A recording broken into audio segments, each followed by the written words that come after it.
40% 50% तक चल चुके हैं। लॉरस लैब्स का ओवरऑल स्ट्रक्चर काफी बुलिश है रिया जी, बट लेकिन हो सकता है जो कि क्योंकि इतना ज्यादा चल चुका है स्टॉक और पूरे फार्मा स्पेस में भी हमने अच्छी तेजी देखी है, तो हो सकता है थोड़ी सी सेलिंग हम इमीडिएट टर्म में थोड़ा बहुत 2-4-5% का एक डिप देख सकते हैं, क्योंकि ओवरऑल ऊपर के लेवल्स में कुछ फार्मा स्टॉक्स में हमें प्रेशर बनते दिख रहा है। तो ये रही लॉरस लैब्स पर भी। Since you talked about pharma sector, तो फार्मा सेक्टर में लॉरस लैब के अलावा आपको कोई स्टॉक है पसंद आ रहा है जो इस वक्त? जरूर। अगर मैं बात करूं डीवीज लैबोरेटरीज की, Divi's one of the strongest stocks in the pharma space. अगर आप डीवीज को किसी भी फार्मा शेयर के अगेंस्ट एक रेशियो चार्ट प्लॉट करेंगे रिया जी, तो Divi's is out performing every stock, चाहे वो सन फार्मा हो, चाहे वो ग्लेनमार्क फार्मा हो, या चाहे वो लुपिन हो। तो डीवीज पे राय जरूर बनती है बाय करने की, बट लेकिन क्योंकि डीवीज भी अगर आप देखें तो पिछले कुछ दिन में लगभग 7,200 से लेवल कि 7,200 के लोस से स्टॉक लगभग 8400 से 8500 के पास आके खड़ा है।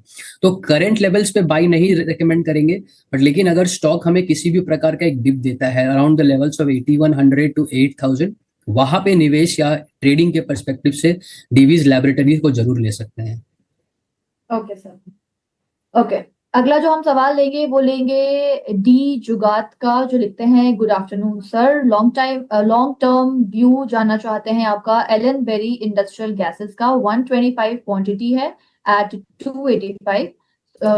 फिर लिखते हैं शैल आई एग्जिट इन लॉस या फिर मैं होल्ड करूं लॉन्ग टर्म के लिए? एलन बेरी का अगर हम चार्ट देखते हैं तो स्टॉक काफी वीक है रिया जी। तो अगर कोई भी स्टॉक, जैसे हम टेक्निकली कहते हैं, अगर कोई स्टॉक डाउन ट्रेंड में है तो उसमें पार्टिसिपेट नहीं करना चाहिए। तो फिलहाल के लिए राय ये रहेगी जो कि किसी भी प्रकार का अगर एक अपमूव मिले तो उनको एग्जिट करने के लिए देखना चाहिए। Okay sir. अगला जो सवाल है वो है शुभू घोष का। वो जानना चाहते हैं आधार हाउसिंग फाइनेंस के बारे में। 530 पर है। तेजस नेटवर्क्स है 568 पर। जानना चाहते हैं कि मुझे एवरेज कब करना चाहिए और शॉर्ट मिड टर्म यूज के लिए टारगेट्स क्या कुछ होने चाहिए? आधार हाउसिंग फाइनेंस का उनका बाई लेवल बता सकते हैं? 530 लिखा है सर। 530 तो थोड़े से लॉस पे खड़े हैं उन्होंने, अच्छे लेवल्स के पास ही बाय किया है। और पिछले कुछ दिनों में हमने देखा है एनबीएफसी कंपनीज में भी रिपोर्ट्स और रिजल्ट्स बहुत अच्छे आए हैं। और ओवरऑल फिलहाल के लिए आधार हाउसिंग फाइनेंस का स्ट्रक्चर थोड़ा सा फंसा हुआ है, बट लेकिन ओवरऑल जो सेक्टर है, सेक्टर का व्यू अच्छा है। बट लेकिन जब तक स्टॉक 450 460 के जोन्स को होल्ड कर रहा है तो स्टॉक हो सकता है कभी भी आपको बाउंस दे दे। तो आधार हाउसिंग फाइनेंस में बने रहने की सलाह है with stop loss of 455 to 460। But अगर हम तेजस नेटवर्क की बात करें तो तेजस नेटवर्क डिजिटल स्पेस में बहुत ही स्ट्रॉन्ग और बहुत ही अच्छा स्टॉक है, जो पिछले कुछ समय में इस साल अराउंड 300 के आसपास का लो बनाया था। एंड उसके बाद से स्टॉक में एक हायर हाई हायर लो का फॉर्मेशन हमें बनते दिखा है। हालांकि स्टॉक रिसेंट टाइम्स में थोड़ा सा अंडर प्रेशर आया है, बट लेकिन हमारा व्यू ये है जो कि ये जो रिसेंट डाउनटर्न है, ये जो रिसेंट डाउन मूव आया है, इसको इस्तेमाल करना चाहिए स्टॉक में एंटर करने के लिए with a stop loss of let's say in the range of 445 to 450 के बीच में। Okay sir. नेक्स्ट जो क्वेश्चन है वो है विनीता गुप्ता की साइड से। वो लिखती हैं good afternoon sir, please suggest short term targets for Jio finance, Tata tech and SBI. Jio finance की बात करें तो पिछले कुछ समय से बहुत ही अच्छा ट्रेडिंग किया है जियो फाइनेंस ने। अगर उन्होंने, मेरे को जो लग रहा है, अगर उन्होंने जियो फाइनेंस में ब्रेकआउट बाय किया है around the levels of 240 to 245, तो जब तक जियो फाइनेंस में 230 225 के लेवल्स को होल्ड करता है तो उस स्टॉक में बने रहना चाहिए। ओवरऑल सेटअप, ओवरऑल चार्ट का जो स्ट्रक्चर है वो ट्रेंड रिवर्सल को पॉइंट आउट कर रहा है। एंड हम आशा करते हैं स्टॉक यहाँ से कम से कम 40 टू 50% रिटर्न शॉर्ट टर्म में आपको दे सकता है। एसबीआई की बात करें रिया जी, तो एसबीआई पीएसयू बैंकिंग स्पेस में एक बहुत ही हैवीवेट स्टॉक है। और स्टॉक से अगर आप एक्सपेक्ट कर रहे हैं जो कि आपको बड़े अवधि बड़े बड़े रिटर्न्स निकाल कर देगा या बहुत ज्यादा 50% 100% रिटर्न एक साल में निकाल के देगा, तो वो एक्सपेक्ट करना is not right from the markets point of view.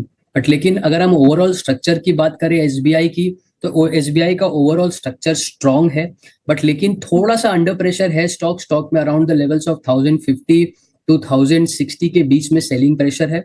Stock अपना प्राइमरी अप ट्रेंड है, वो 1050 से 1060 के ऊपर अगर हमें किसी भी प्रकार का एक ब्रेकआउट मिलता है तो रिज्यूम करेगा और हमें हायर लेवल्स एसबीआई में देखने मिल सकते हैं। ओके सर, बैंकिंग स्टॉक से ही एक स्टॉक को पिक करूंगी, एचडीएफसी बैंक को। एचडीएफसी बैंक में आज मामूली बढ़ोतरी है 0.41% की तेजी के साथ। जो लेवल है वो है 751 का। ऐसे में ये स्टॉक एचडीएफसी बैंक आपको कैसा लगता है, क्योंकि प्राइवेट सेक्टर की काफी दिग्गज कंपनी है, हैवी वेट स्टॉक भी है, तो इस स्टॉक पर क्या करना चाहिए? होल्ड करने की सलाह रहेगी आपकी, बाय करना चाहिए या फिर करंट लेवल्स पर एग्जिट करना चाहिए? एचडीएफसी की अगर बैंक बात करें तो आपने जैसे राइटली पॉइंट आउट किया रिया जी, एचडीएफसी का जो स्टॉक है इस साल, नॉट जस्ट दिस ईयर, पिछले साल से right. He from the levels of 1000 under pressure रहा है। हमने 1000 रुपए जी। के आसपास से स्टॉक में 700 रुपए, 750 रुपए तक की सेलिंग देखी है, बट लेकिन 750 के आसपास स्ट्रॉन्ग स्टॉक ने बहुत ही अच्छा एक सपोर्ट एस्टेब्लिश किया है, जहां पर जी। स्टॉक ने मल्टीपल टाइम्स उसको रिटेस्ट भी किया है। बट लेकिन जब तक ये 750 के आसपास का लो होल्ड करता है, 750 से 730 के बीच का, हम आशा कर सकते हैं जो कि एसबीआई में एक प्रकार का बाउंस आपको देखने मिल सकता है। बट लेकिन एसबीआई में भी रिया जी जो ओवरऑल ट्रेंड है वो थोड़ा सा बेरिश है, ज्यादा इंस्पायरिंग नहीं है। तो अगर 730 750 का लेवल होल्ड करता है तो एसबीआई में बने रहने की सलाह रहेगी। बट अगर एसबीआई में 730 750 का जो सपोर्ट जोन है वो टूटता है तो हमें इमीडिएट मीडियम टर्म में एसबीआई में 650 680 तक के लेवल्स भी देखने मिल सकते हैं। ओके सर, बैंकिंग सेक्टर से कोई ऐसा स्टॉक है जो आपको पसंद है, बी इट प्राइवेट या पीएसयू, एसबीआई और एचडीएफसी के अलावा, अगर मैं पूछूं तो?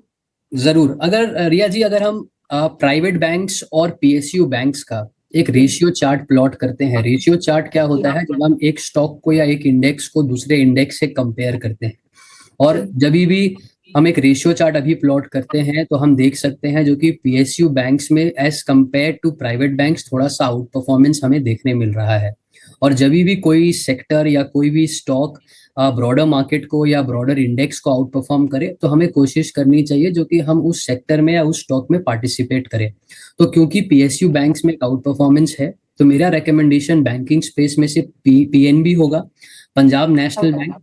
हम अगर पंजाब नेशनल बैंक का ओवरऑल चार्ट स्ट्रक्चर देखते हैं तो हमें अराउंड द लेवल्स ऑफ 110 112 के ऊपर आज ही एक ब्रेकआउट देखने मिल रहा है on it's daily 1% Renko charts. तो 110 के ऊपर एक ब्रेकआउट है, एंड जब तक स्टॉक में हमें 100 रुपए के नीचे एक डेली क्लोज नहीं मिलता है तो हम आशा कर सकते हैं जो कि स्टॉक मीडियम टर्म में 127 130 के लेवल्स आपको दिखा सकता है। तो पीएनबी पे बाय करने की सलाह हमारी रहेगी। ओके सर, अगला जो सवाल आया है वो दीप इंडस्ट्रीज पर आया है। पूछ रहे हैं कि दीप इंडस्ट्री में री एंट्री लेवल्स क्या हो सकते हैं, और जो दूसरा स्टॉक उन्होंने पिक किया है वो है HSCL। तो दीप इंडस्ट्री के लिए री एंट्री लेवल बता दीजिए, और HSCL पर आपका क्या पॉइंट ऑफ व्यू है?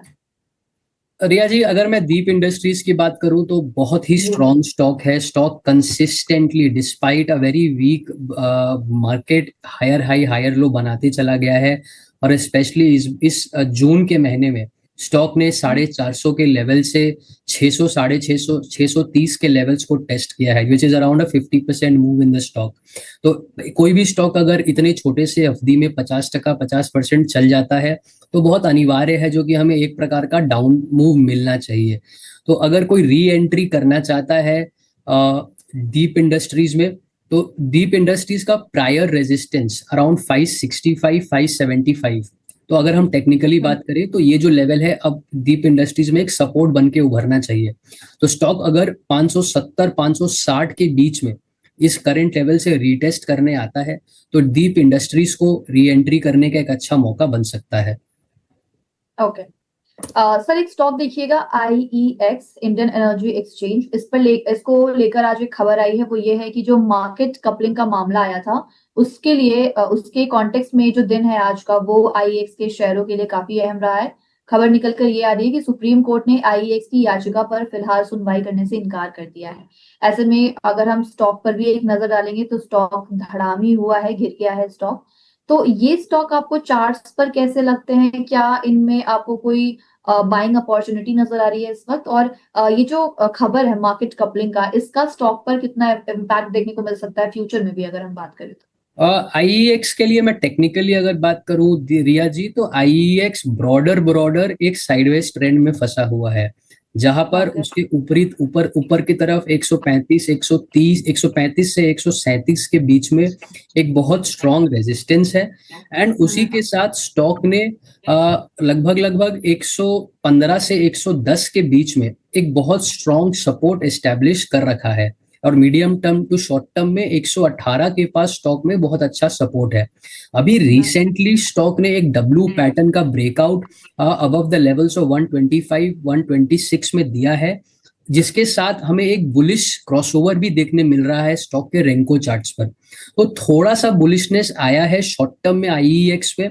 एंड ये जो करंट डिप हमें दिख रहा है, जबकि आज स्टॉक 4% के आसपास नीचे है, तो स्टॉक अगर जी। किसी भी कारण से 125 126 का लेवल को टेस्ट करता है, तो स्टॉक को वहां पे अक्यूमुलेट करना चाहिए with a immediate stop loss of 115 to 116, जहां पे हमें लगता है स्टॉक अपने रीसेंट हाई 135 टू 136 के लेवल्स को रिटेस्ट कर सकता है। अब अगर किसी भी कारण से स्टॉक में 135 टू 136 के ऊपर ब्रेकआउट मिलता है, तो वो आईईएक्स के स्टॉक में एक ट्रेंड रिवर्सल का सजेशन हमें मिलेगा। Okay sir, okay. अगला जो मैं सवाल पिक करूंगी वो लूंगी अंकुर मोदी जी का। वो आपसे जानना चाहते हैं, hello sir, please suggest any good strong stocks that have fallen a lot from highs now looks attractive to enter for good return. So basically इनका सवाल ये है कि अभी जो मार्केट का पूरा सिचुएशन चल रहा है उसमें कोई ऐसे अच्छे स्टॉक्स, क्वालिटी स्टॉक्स बता दीजिए जो आपको इस वक्त अच्छे लग रहे हो, मतलब अट्रैक्टिव लग रहे हो और जो अच्छे रिटर्न्स दे सकते हैं। अगर हम बात करें तो फिलहाल के लिए one of the most under performing sectors in the market is the IT sector. हालांकि पिछले कुछ समय से हमने आईटी में एक अच्छा मूव देखा है, specially in the month of June, जहां पे बैंक निफ्टी अंडर परफॉर्म कर रही थी और निफ्टी आईटी ने पूरे मार्केट को संभाला था। तो आईटी स्पेस से एक स्टॉक है, मिड कैप आईटी स्पेस से, जिसका नाम है कोफोर्ज इंडिया लिमिटेड। कोफोर्ज का जो ब्रॉडर स्ट्रक्चर है बहुत ज्यादा बुलिश है। स्टॉक ने अबव द लेवल्स ऑफ 1515 1530 के ऊपर एक स्विंग ब्रेकआउट दिया है। हैविंग सेड दैट, क्योंकि स्टॉक 1515 के ऊपर काफी ज्यादा चल चुका है, तो हमें किसी भी प्रकार का अगर एक डिप मिलता है कोफोर्ज में, let's say around the levels of 1630 to 1650, वहां पे कोफोर्ज को जरूर बाय करना चाहिए। हमें आशा है जो कि स्टॉक लंबी अवधि में एक अच्छा रिटर्न आपको निकाल के दे सकता है। दूसरा स्टॉक है एक ऑटो एंसिलरी स्पेस से, मदरसन सुमी। मदरसन का भी जो स्टॉक है रिया जी, अगर आप देखेंगे तो स्टॉक ने 150 से 152 के लेवल से एक 135 137 का एक अच्छा रिट्रेसमेंट दिया था, जहां पे स्टॉक का बहुत अच्छा एक स्विंग सपोर्ट है। अब वापस स्टॉक एक अपने अपवर्ड ट्रेंड की तरफ मुड़ रहा है और आज स्टॉक में हमें 151 152 के ऊपर एक स्विंग कंटिन्यूअस ब्रेकआउट देखने मिल रहा है। तो मदरसन और कोफोर्ज, ये दो स्टॉक में व्यूज अच्छे बन रहे हैं और इनमें मीडियम टर्म के हिसाब से बाई किया जा सकता है। ओके सर, एक आखिरी सवाल लूंगी सर क्योंकि टाइम कम है हमारे पास। तो जो सवाल है वो ये है सर कि ऐसे बाजारों में आज के दिन स्पेसिफिकली अगर मैं बात करूं तो ऐसे कौन से स्टॉक्स है जो आपको पसंद आ रहे हैं, यानी कि आपके प्रेफर बेट्स कौन से होंगे? ये पहला सवाल है। और दूसरा मैं ये बोलना चाहूंगी कि आपको कि आप अपना प्लीज सर डिस्क्लेमर दे दीजिएगा। अगर हम आज के मार्केट के लिए स्टॉक्स की बात करते हैं तो सबसे पहले पंजाब नेशनल बैंक, जिसके बारे में मैंने पहले भी रिकमेंडेशन दिया है। जी। पंजाब नेशनल बैंक का ओवरऑल चार्ट स्ट्रक्चर जो है वो बुलिश हो रहा है और हमें लगता है जो कि पंजाब नेशनल बैंक आने वाले दिनों में भी अच्छा करेगा। पंजाब नेशनल बैंक देने का एक रीजन ये है जो कि टेक्निकली हम हमेशा ये कहते हैं जो कि हमें उन स्टॉक्स को बाई करना चाहिए जहाँ पे high amount of relative strength हो, क्योंकि हमने पिछले कुछ समय में देखा है प्राइवेट बैंक्स में थोड़ी सी सेलिंग दिखी है, बट लेकिन public sector banks PSU banks ने अपने लोस को होल्ड किया है और उस लो से अब एक अच्छा बाउंस दे रहे हैं। तो हमें वो सजेस्ट कर रहा है जो कि पीएसयू बैंक में एक स्ट्रॉन्ग रिलेटिव स्ट्रेंथ है। तो रिसेंट में मीडियम टर्म के व्यू से हमें लगता है जो कि पंजाब नेशनल बैंक को बाय करना चाहिए। दूसरा एक स्टॉक है हिंदुस्तान एरोनॉटिक्स लिमिटेड।